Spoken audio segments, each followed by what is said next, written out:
ये problem momentum and kinematics से related है। इसमें कह रहा a ball is thrown vertically up taken positive z axis from the ground, यानी कि एक बॉल है जिसको ग्राउंड से ऊपर फेंका जा रहा और ऊपर के डायरेक्शन को पॉजिटिव जेड एक्सिस हम लोग को मानना है। The correct momentum and height diagram is, यानी कि किसी भी हाइट पे h हाइट पे ये बॉल धीरे धीरे ऊपर जाएगा, तो ये मान लीजिए किसी टाइम यहाँ पे है h हाइट पे, तो उस टाइम पे इस बॉल का क्या मोमेंटम है वो हम लोग को निकालना है, या कहें कि मोमेंटम वर्सेस h के बीच में ग्राफ खींचना है। और 4 ऑप्शन दिए हुए हैं और इस चारों ऑप्शन में से एक ऑप्शन को हम लोग को चूज करना है। तो हम लोग को मोमेंटम एंड h के बीच में रिलेशन निकालना पड़ेगा। अगर काइनेमेटिक्स का एक इक्वेशन आपको याद हो, v square is equals to u square plus 2as, इस केस में हम लोग का जो एक्सलरेशन है डाउनवर्ड डायरेक्शन में है ग्रेविटी, और अपवर्ड डायरेक्शन को हमने पॉजिटिव कहा है, तो u तो पॉजिटिव होगा बट एक्सलरेशन जो होगा निगेटिव होगा। यानी इक्वेशन हो जाएगा v square is equals to u square minus 2g, and distance को हम लोग यहाँ पे h कह लेते हैं। तो ये इक्वेशन हो गया v square is equals to u square minus 2gh, जो इक्वेशन एक काइनेमेटिक्स से आया। अब मोमेंटम जो होता है किसी टाइम पे m टाइम्स v के बराबर होता है। ये मोमेंटम का डेफिनेशन है, p is equals to mv। तो हम क्या करेंगे, इस इक्वेशन में यहाँ से v निकाल करके किसी टाइम v जो होगा वो p बाई m के बराबर होगा। तो इस इक्वेशन में किसी टाइम पे जो वेलोसिटी है किसी टाइम t पे जहाँ पे कि हाइट h है, उसको हम लोग इस एक्सप्रेशन से रिप्लेस कर देते हैं। तो मोमेंटम हो गया p बाई एम, यानी p बाई एम स्क्वायर हो जाएगा, वेलोसिटी हो गया p बाई एम, तो ये चूंकि मोमेंटम p है तो ये हो जाएगा p बाई एम का होल स्क्वायर, और इधर हो जाएगा u स्क्वायर माइनस 2gh। इसको थोड़ा सिंप्लीफाई करें, यानी m स्क्वायर को इधर लेके चले जाएं तो ये हो जाएगा इधर साइड में तो p स्क्वायर बचेगा, इधर हो जाएगा m square u square minus 2m square gh।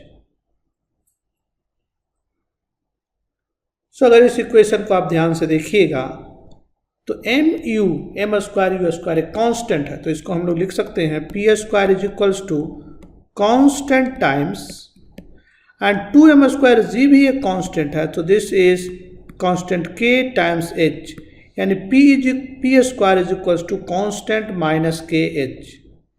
ये एक पैराबोला का इक्वेशन है। सो अगर हम कहें p square is equals to constant minus kh, तो ये एक पैराबोला का इक्वेशन हो गया। Y square is equals to 4ax parabola का इक्वेशन होता है, तो यहाँ पे बाई स्क्वायर की जगह पे p स्क्वायर है, तो ये पैराबोला का एक इक्वेशन है। और ये जो इक्वेशन होगा h एक्सिस के अबाउट सिमेट्रिकल है। क्यों? क्योंकि p की जगह पे p रखिए या माइनस p रखिए सेम ही वैल्यू मिलेगा, यानी कि ये जो है h एक्सिस के अबाउट सिमेट्रिकल है। यानी यहाँ पे कहें पैराबोला का इक्वेशन होगा और h एक्सिस के अबाउट सिमेट्रिकल होगा, तो या तो a हो सकता है या तो a हो सकता है। h एक्सिस के अबाउट सिमेट्रिकल कहने का मतलब ये हुआ कि अगर एक h रखें तो यहाँ से p क्या मिलेगा, p मिलेगा plus minus square root m square u square minus 2m square gh। तो किसी गिवन h के लिए दो मोमेंटम मिलता है, एक पॉजिटिव मोमेंटम और एक दूसरा निगेटिव मोमेंटम। तो अगर हम यहाँ देखें तो गिवन h के लिए एक पॉजिटिव मोमेंटम मिल रहा, एक निगेटिव मोमेंटम मिल रहा। इस केस में भी एक गिवन h के लिए एक निगेटिव मोमेंटम मिल रहा, एक पॉजिटिव मोमेंटम मिल रहा। तो इस दोनों में से कोई एक ऑप्शन करेक्ट होगा। अब देखिए जब ऊपर जा रहा होगा ये पार्टिकल तो इसका मोमेंटम क्या होगा, जैसे जैसे ऊपर जाएगा इसका वेलोसिटी घटेगा, तो मोमेंटम वेलोसिटी घटा मतलब m टाइम्स v घटा, यानी मोमेंटम घटा। तो ऊपर जब जा रहा है तो मोमेंटम घट रहा, यानी यहाँ से अगर स्टार्ट किया h इज इक्वल टू 0 से, तो जैसे जैसे h बढ़ रहा है वैसे वैसे मोमेंटम घट रहा। एक टाइम आएगा कि टॉप पोजीशन पे जाएगा, टॉप पोजीशन पे जब ये पार्टिकल पहुंचेगा उस टाइम पे इसका वेलोसिटी 0 हो जाएगा, यानी उस टाइम पे इसका जो मोमेंटम होगा m टाइम्स 0, यानी उसका मोमेंटम मैक्सिमम हाइट पे 0 होगा, यानी ये जो डिस्टेंस है वो है h मैक्स के बराबर। अब इसके बाद पार्टिकल धीरे धीरे नीचे आना शुरू होगा, तो नीचे आना शुरू हो जाएगा मतलब उसका वेलोसिटी निगेटिव हो गया, तो मोमेंटम जो है निगेटिव हो जाएगा, यानी कि रिटर्निंग जर्नी में मोमेंटम जो है निगेटिव होगा।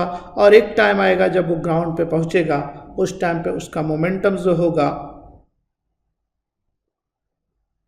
मैक्सिमम के बराबर होगा, बट वो निगेटिव के बराबर होगा। सो निगेटिव मैक्सिमम, शुरू में जब आपने फेंका तो मैक्सिमम पॉजिटिव डायरेक्शन में मोमेंटम था, जब हाइट 0 था, ऊपर जाने का जर्नी था, तो मैक्सिमम मोमेंटम जो था पॉजिटिव था। रिटर्निंग का जर्नी मैक्सिमम मोमेंटम जो होगा निगेटिव होगा।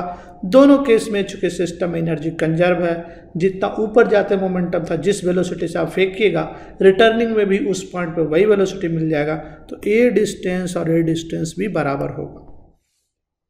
तो कहने का मतलब ये हुआ कि ए ऑप्शन करेक्ट ऑप्शन है, क्योंकि मोमेंटम जो है धीरे धीरे घटेगा और रिटर्निंग जर्नी में मोमेंटम जो है निगेटिव हो जाएगा, यानी निगेटिव साइड में बढ़ेगा। तो ए ऑप्शन करेक्ट है, ए ऑप्शन गलत है, इवन दो ये पैराबोला है मगर इसमें एरो का साइन अपोजिट है जो कि इसको रॉन्ग बनाता है। तो इस प्रॉब्लम में बेसिकली आपको ये देखना था कि कैसे मोमेंटम एंड काइनेमेटिक्स के इक्वेशन को यूज करके एक इक्वेशन फ्रेम करते हैं, जिस केस में इक्वेशन जो है पैराबोला आया और उस पैराबोला के इक्वेशन से आप निकाल सकते हैं कि उसका ग्राफ कैसा होगा। तो आशा करते हैं कि ये प्रॉब्लम आपको समझ में आया होगा। अगर प्रॉब्लम समझ में आया हो तो वीडियो को लाइक कीजिए, दोस्तों के साथ शेयर कीजिए और चैनल को सब्सक्राइब कीजिए। Thank you.